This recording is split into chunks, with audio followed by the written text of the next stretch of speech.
evening and welcome to the maiden edition of the Electoral Reform Half Hour on NTA News 24 Abuja. I am Ezenwawagu. Thanks for joining us.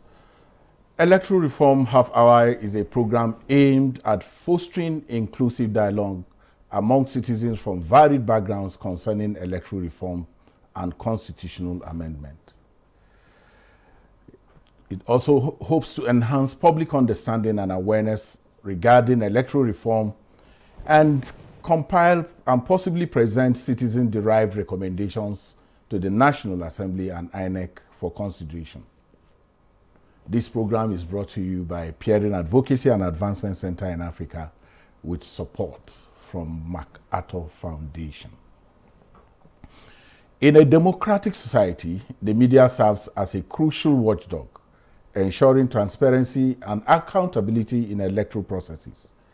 By investigating and reporting on electoral practices, the media not only informs the public, but also pressures authorities to uphold democratic standards through comprehensive coverage.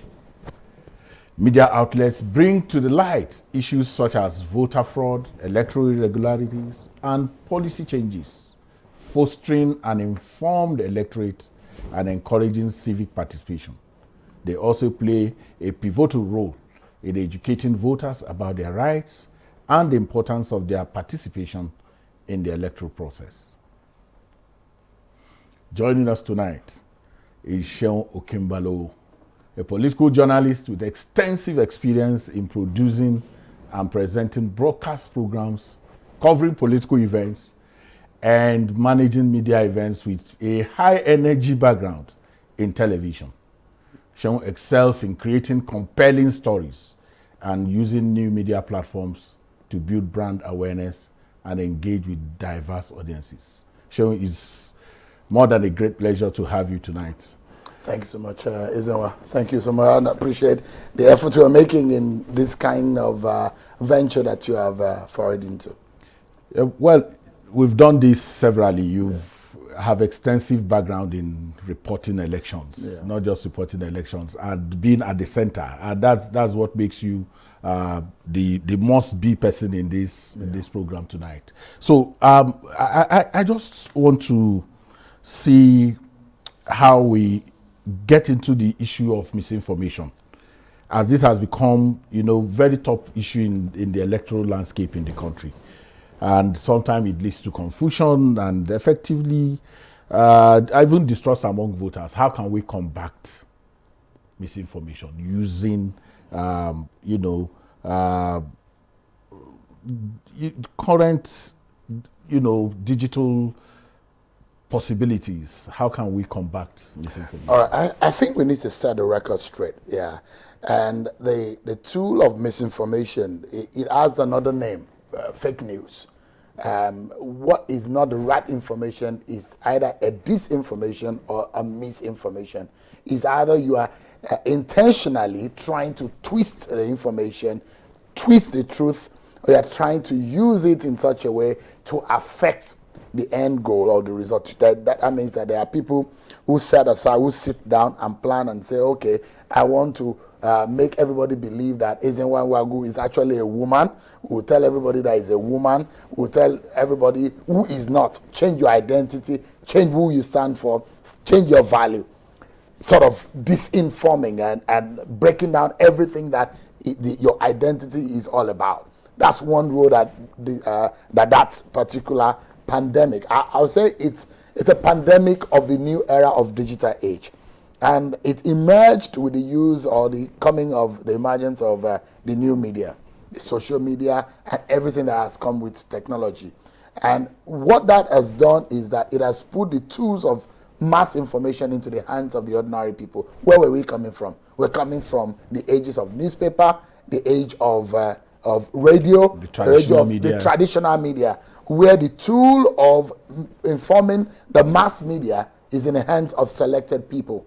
Is an elite tool in the hands of just a few people, and they are delegated by ethics and the values of what they do to churn out those information. But now, just imagine that power has now been given to the average person. It's been democratized. Democratized. Unfortunately, the democratization of that tool has not also been regularized in such a way that it's just in anybody's hand, either the mildly mad person, the insane person, the all right person, the sane person. All kinds of people have that tool in their hands, and there are those who want to use it for ulterior motive. There are those who are using it right. So how do I know that you have very rich and extensive background in the media?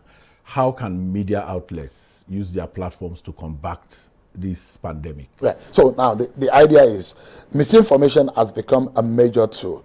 Then the traditional media, which the new media was an alternative voice to the traditional media. In this era where misinformation is now thriving, what we need to do is to make the traditional media the alternative medium.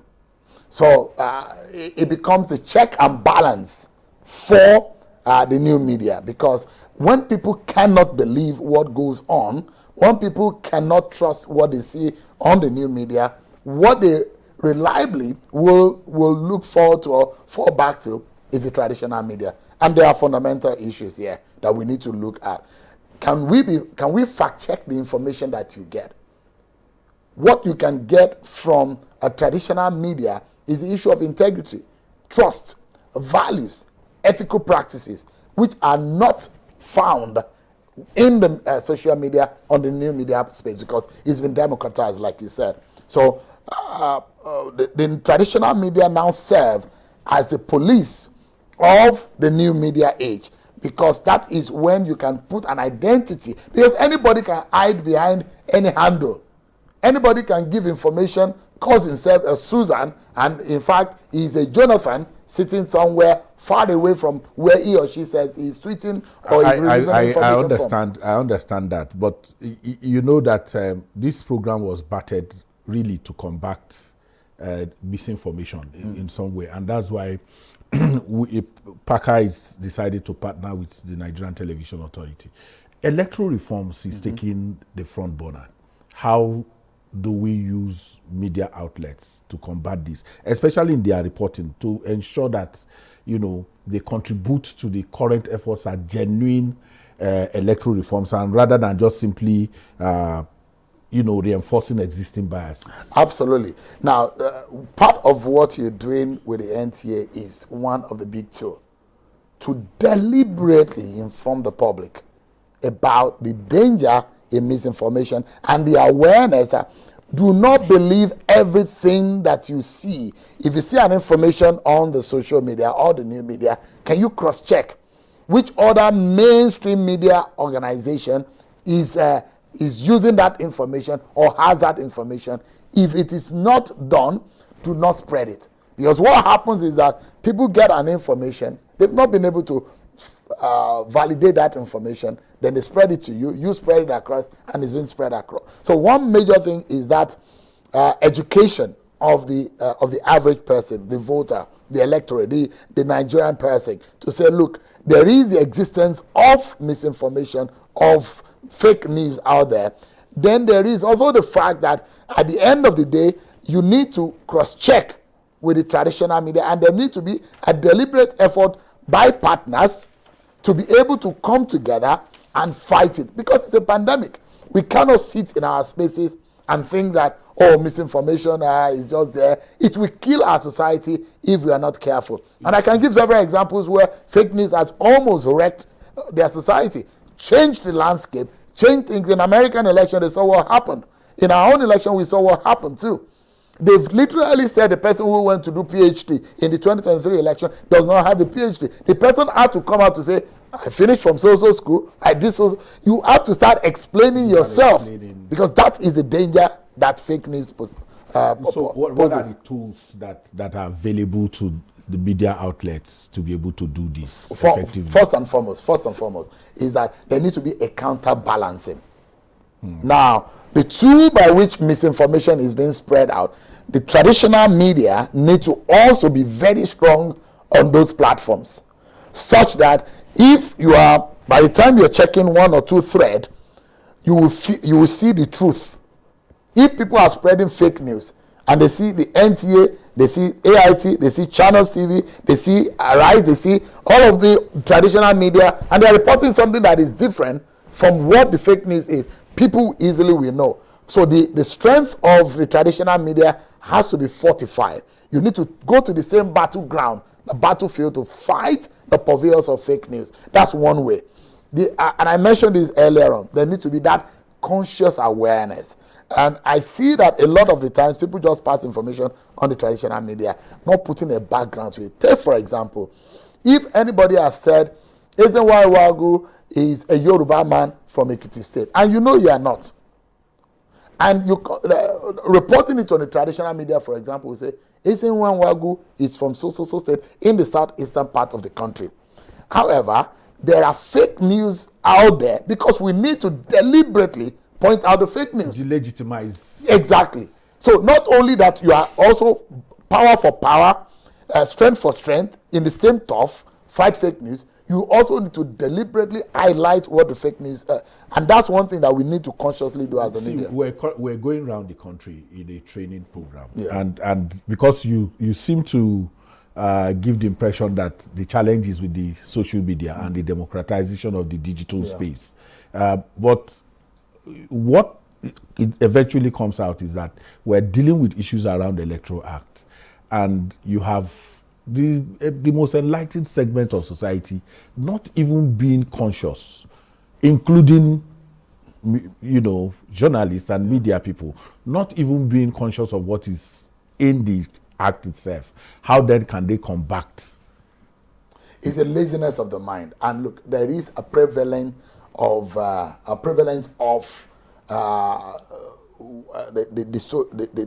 misinformation technique and the fake news technique. And look, one of the things is that you sit down there, you can go to a particular website to find the truth, but fake news comes to you. You go in search of the truth, but fake news is easier, it's cheaper. They pass it around, WhatsApp groups, and you wanted to find out the truth, you have to go in search of a particular website or the handle of to verify. So the laziness is the first disease that we need to conquer. Because if we understand the danger in fake news that it portends for our society, of our electoral process, especially, you know what happens on election day. They will tell you that election is no longer happening. Stay in your house. IPOB has taken over the whole city. And if you're not careful to cross-check, you just remove your shoes. You were in Anambra, you saw what the challenge was. So is electoral reform half hour on the NTA. We'll take a little break and we'll be back.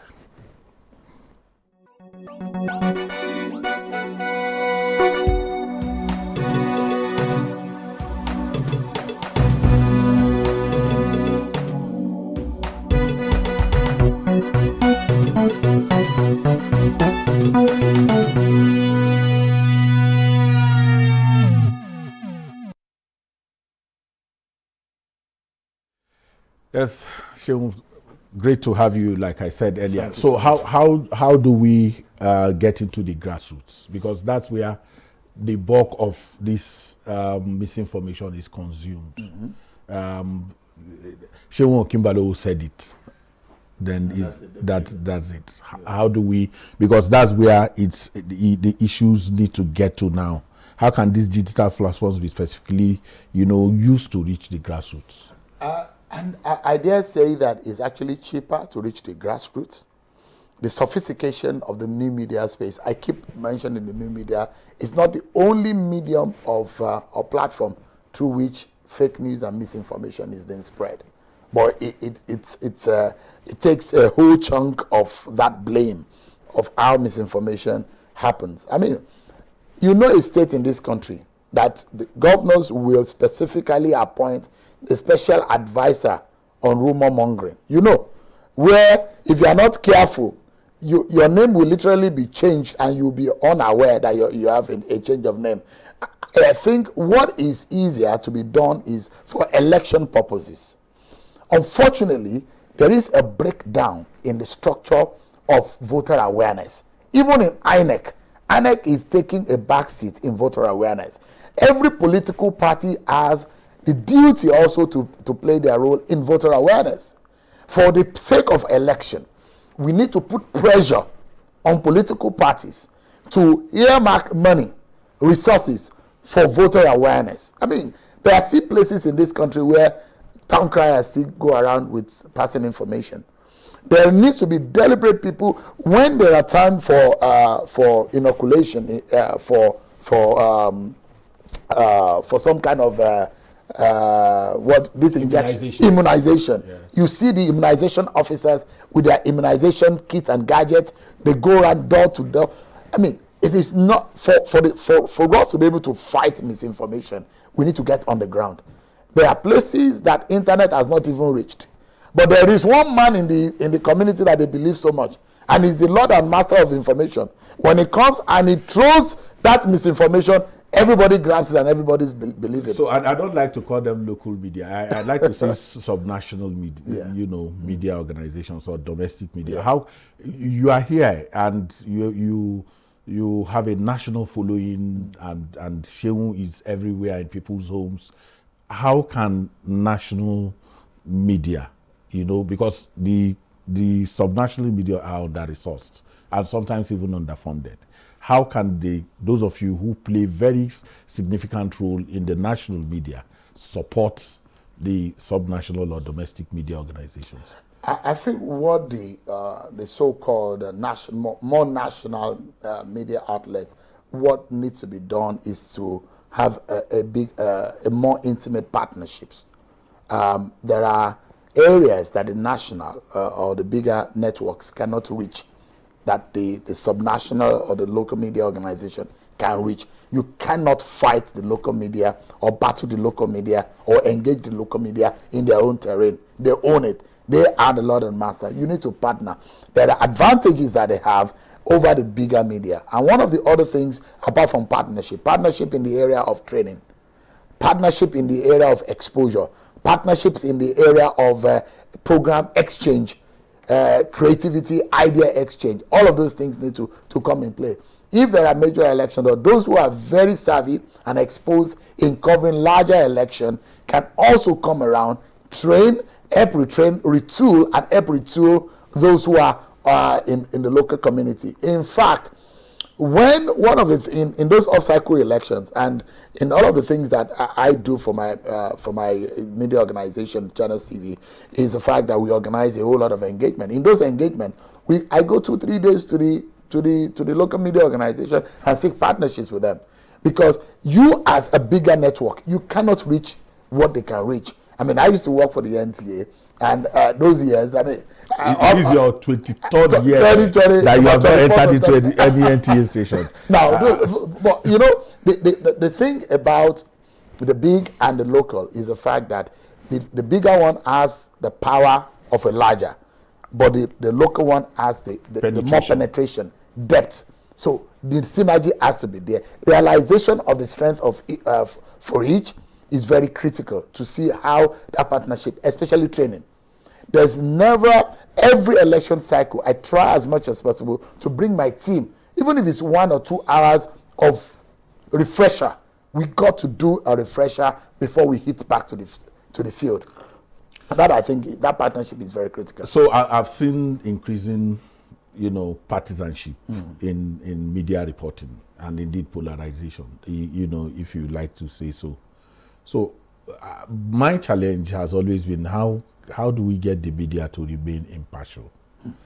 We work together around all of these issues, but the big challenge is I'm somewhere and somebody says INEC promised, and I said promise? No, I thought election is a law-guided activity. Yeah. So why are you talking about promise? And then he goes about insisting that. So where do we find impartiality and professionalism, and how do we help that? One of the things that I think is very critical is you cannot take ownership of the media away from the power or the potency of the media. Like they say, he who pay the piper dictates the tune. You cannot take ownership, proprietorship away from the potency. The media organization can go just as far as the owner wants it to go. Now, if the owner wants you to look at this cap and see it as blue, that is what it is. And we need to start telling ourselves the truth, that the fact remains that we need genuine investors who are professionals, not those who make money out of politics and don't know where to put it and they take it to the media. The truth that people don't know is that this is the only profession that is captured by the Nigerian Constitution.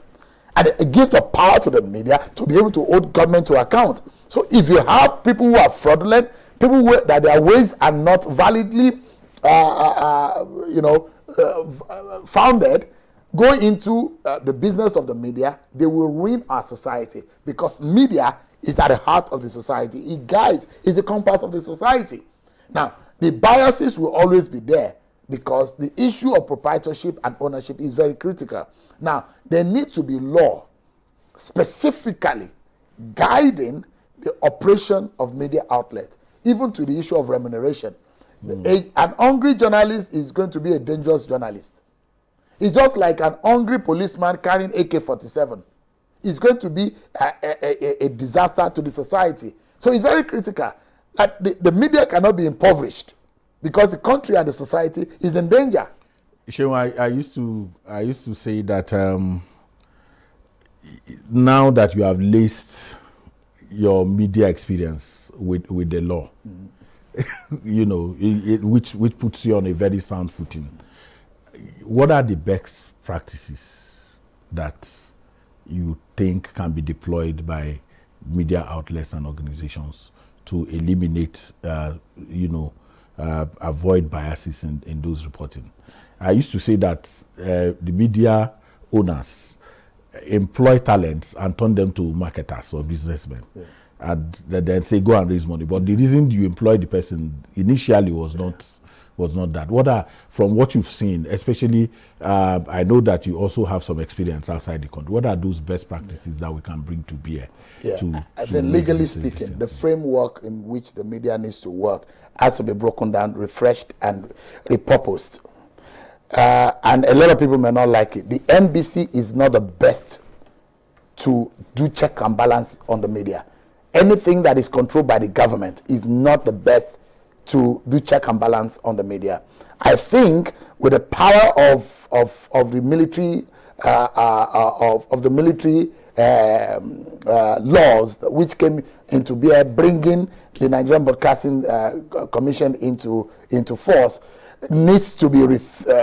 We need to make it something that is not strangled to the apron string of the Ministry of Information or the Nigerian government, such that we have to have an independent ombudsman to be able to be a check and balance to the practices of the media. Seun, I hope we had more time, and I think we're going to talk with our partners to see how we extend the time. If we have somebody like you in the house, we should have more time to. This is where we draw the curtain on this episode of Electoral Reform Half Hour, and we wish to specifically thank Seun Okinbaloye for being the first guest on our program. Thank you, Seun. Thank you so much. And it was a pleasure having you. Electoral Reform Half Hour is brought to you by the Peering Advocacy and Advancement Center in Africa, with sponsorship from the MacArthur Foundation. We are live every Saturday from 8:30 p.m. to 9 p.m. And you can also watch a repeat broadcast at every Sunday at 2:30 p.m. You can also watch our live stream on YouTube on www.youtube.com.nt at News 24 Hub. Our social media handles are at Parker NG or Instagram at Parker Africa and Facebook at Parker. YouTube at Parker NG. I am Ezenwawagu. Thank you, Seun, for being here. Thank you so much, Ezenwa. All the best. Good job. Thank you so much. Thank you.